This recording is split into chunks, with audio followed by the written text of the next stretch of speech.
The Now You See Me movies are very entertaining and exciting to watch. The acting is strong, and every character feels full of life and energy. The writing is smart and creative, keeping you guessing about what will happen next. The magic tricks and illusions are done in a way that makes them feel real and thrilling. Each scene moves quickly and keeps your attention from start to finish. The mix of mystery, action, and surprise makes these movies enjoyable for anyone. The Now You See Me movies stand out because they combine magic, crime, and mystery in a fresh and exciting way. The story follows a group of magicians who use their skills to pull off clever heists while staying one step ahead of the law. Each scene is filled with suspense and surprise, making you wonder what is real and what is part of the illusion. The mix of clever tricks, hidden motives, and unexpected twists keeps the story moving and makes it feel different from most other action or mystery movies. The actors, including Jesse Eisenberg, Woody Harrelson, Isla Fisher,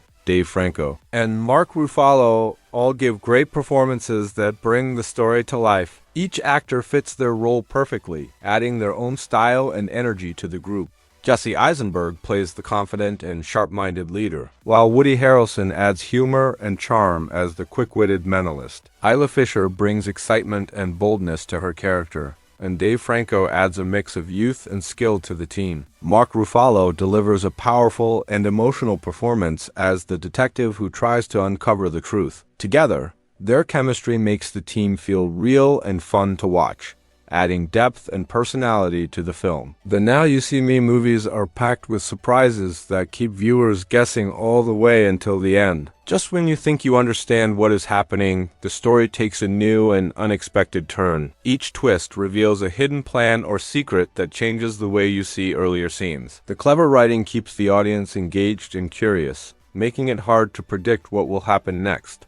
These surprises are not only shocking but also satisfying because they show how carefully the story was planned from the beginning. This constant sense of mystery and discovery is one of the main reasons the movies are so enjoyable to watch. The story moves quickly and keeps your attention from start to finish with exciting chase scenes and clever escapes. Every moment feels full of energy, and the tension builds as the magicians try to stay one step ahead of the people chasing them. The action scenes are well planned and filled with creativity, mixing magic tricks with quick thinking and teamwork. Whether it is a dramatic car chase, a daring getaway, or a smart illusion that tricks everyone watching, each scene keeps the excitement high. The steady rhythm of action and mystery makes the movies thrilling and hard to look away from. The mix of illusion and robbery makes the Now You See Me movies stand out with clever and unique heist scenes. Instead of using the usual tools or weapons, the magicians use their skills in magic and misdirection to outsmart their targets. Each heist is carefully planned and performed like a live show, filled with style, confidence, and surprise.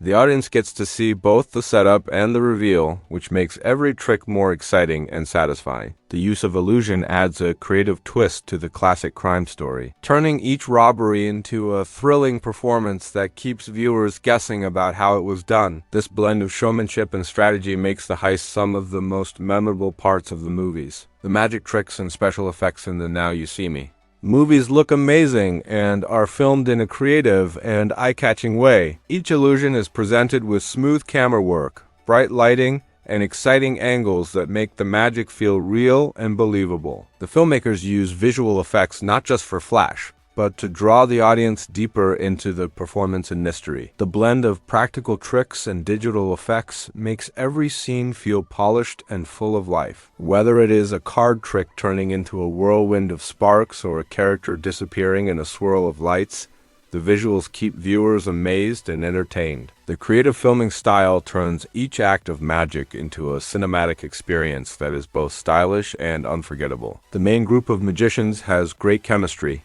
which makes their teamwork fun and engaging to watch. Each member brings a unique personality and skill to the group, and together they create a strong sense of unity and trust. Their playful banter and friendly competition add humor and warmth to the story, while their ability to work together under pressure shows how well they understand one another. Whether they are planning a heist, performing on stage, or escaping from danger, their smooth coordination makes every scene exciting. The balance of friendship, tension, and respect between them gives the team depth, and makes the audience care about what happens to them. The strong group dynamic is one of the biggest reasons the movies are so enjoyable. The Now You See Me movies are much more exciting and entertaining than Sword Art Online. The magic-filled plots, clever heists, and constant surprises make the Now You See Me series full of energy from start to finish. In contrast, Sword Art Online feels slow and boring, with storylines that are uneven and poorly written. The pacing in Now You See Me keeps viewers engaged, while Sword Art Online often lacks the excitement and tension that make a story truly gripping. The characters in the Now You See Me movies feel more dynamic and interesting, with strong teamwork and chemistry that add depth to the plot. Overall, the combination of clever storytelling, stylish visuals, and thrilling action makes Now You See Me far more entertaining and enjoyable to watch. Honestly, Sword Art Online is not worth your time. The story can feel slow and confusing, and the writing does not always make sense. Many of the characters lack depth, and the excitement that should keep you hooked is often missing. There are plenty of other shows and movies that are much more entertaining, well-written, and engaging, instead of spending hours on a series that can feel frustrating. You could be watching something full of action,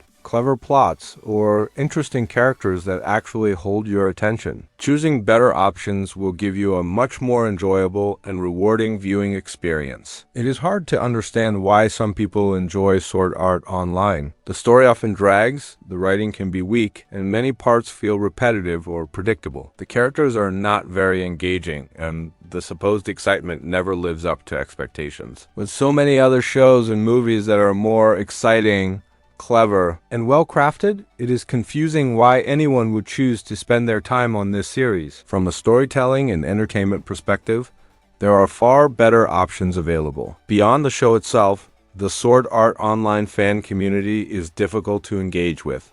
Many fans are aggressive in defending the series, often dismissing any criticism or differing opinions. Newcomers or casual viewers may feel unwelcome or pressured to agree with the most extreme fans, which creates a toxic environment. Instead of being a place to share enjoyment or discuss the series thoughtfully, the fanbase can feel hostile and uninviting. This makes it even harder to enjoy the show, as the surrounding community can be stressful rather than fun. The reputation of the Sword Art Online fan community is notoriously negative. Even many fans of the series admit that the fanbase can be overly defensive, toxic, and difficult to engage with. Arguments, gatekeeping, and hostility toward criticism are common, which makes discussions about the series stressful rather than enjoyable. This reputation is so well known that it often discourages new viewers from joining the community. The fact that even some Sword Art Online fans criticize the fanbase shows just how problematic and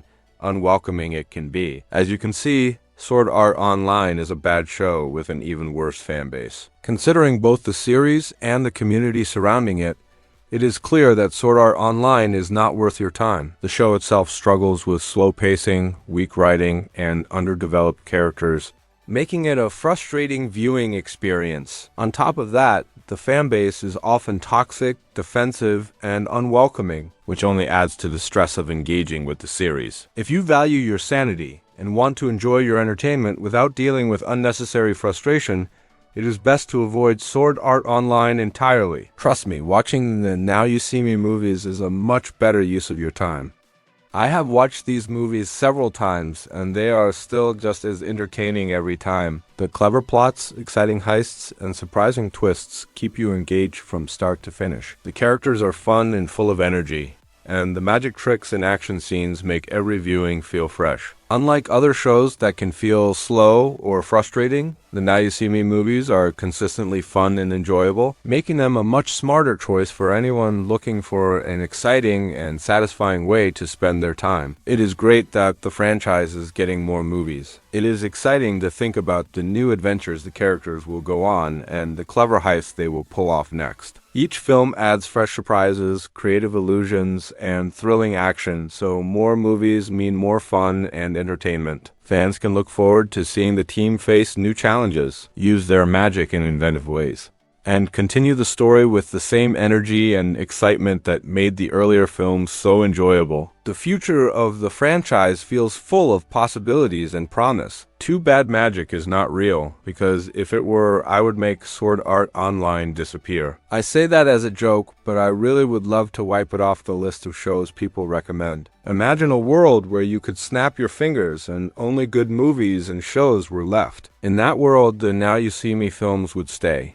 and boring or frustrating shows would be gone. As a bonus for sticking around until now, let us take a look at a movie from the same studio, starring one of the lead actors from the Now You See Me movies. The movie is called Nerve, and it is awesome to watch. Like Now You See Me, it is full of excitement, clever twists, and high-energy action that keeps viewers on the edge of their seats. The story is fast-paced and thrilling, with plenty of surprises and daring challenges that make it impossible to look away. Fans of Now You See Me will especially enjoy seeing one of the lead actors shine in a different but equally entertaining role. Overall, Nerve is a fun and engaging movie that is definitely worth checking out. There's a popular online game called Nerve, which challenges players to complete dares in exchange for money. But things get worse as the dares become increasingly more dangerous, and people's lives are actually at stake. If you are one of these Nerve players, what should you do? How can you survive and win? In this video, I'll break down the Nerve movie, explain all the mistakes made, see if I can make better decisions than the characters, and ultimately try to beat the death games. Let's get started. The movie begins with high school senior Venus V. Delmonico surfing the internet on her laptop. She gets a Skype chat invitation from her friend Sydney and accepts the call. Sydney explains that there's a new game called Nerve starting. Nerve is a 24-hour game like Truth or Dare, minus the truth part. There are two groups of people, watchers and players. The players do dares for money, and the watchers will pay to watch everything happen. Sydney has signed up to play Nerve, and she also encourages V to join the game, but V declines the offer. V goes to school, and there's a pep rally taking place. She joins her friends Tommy, Liv, and Wes. Sydney is also there, and she gives her phone to Liv to record a dare for Nerve. Sydney has to moon the entire school. This is actually not illegal, since it doesn't count as indecent exposure, so as long as you're not embarrassed, go for it. I would personally decline though, since I would be way too uncomfortable and humiliated if I had to moon my entire school. It's not like these people are complete strangers. They know who you are, and you'll have to see them again in the future. Not to mention that people are taking photographs, so this moment will be immortalized forever. Sydney's dare is complete, and she's rewarded $500. She also got suspended from school, so it probably wasn't worth it in the end. V, Sydney, Liv, Tommy, and Wes go out to eat. Sydney wants V to join Nerve because she never takes any risks. V goes home and logs into the Nerve website. She joins the game as a player, and the rules are explained. There are 3 rules in total. First, all dares must be filmed on the player's phone. Second, there are only 2 ways to get eliminated, bail or fail. Third, snitches get stitches. The Nerve program takes all of V's data from her social media profiles in order to come up with dares for her. But what happens if a person doesn't use any social media? How would the Nerve game know which dares are right for that player? Are they not able to join the game? Anyways, if I was going to play Nerve, I would set up a bunch of fake social media profiles for myself. The dares in Nerve are mostly based on your fears and phobias, so I would make up a bunch of stuff to trick the watchers into giving me dares of things that I wasn't afraid to do. For example, I would say that I was afraid of heights or something when I'm actually not. Then my dares will be mostly based on completing height-based challenges, and I could easily do them. You have to remember to act scared though, since everything is being recorded, and it'll be pretty obvious to the watchers if you're faking it. V accepts her first dare, and Tommy drives her to a nearby diner. During the car ride, Tommy mentions that it's impossible to turn off the Nerve game because every player becomes a new server. Okay, so that means if nobody plays Nerve anymore, the game can possibly be shut down, which is a bit of clever foreshadowing for what happens at the end of the film. We find out that V's first dare is that she has to kiss a stranger for 5 seconds. As a reward, she'll receive $100. This shouldn't be too hard to do, and it's pretty harmless, so honestly, if I was in V's position, I would accept it. I'm sure that most people wouldn't mind kissing Emma Roberts. V sees a guy named Ian. He's reading Virginia Woolf's To the Lighthouse, which just so happens to be V's favorite book. She kisses Ian while Tommy records the dare on her phone. V should have definitely asked for permission first. Kissing someone else without their consent can be considered to be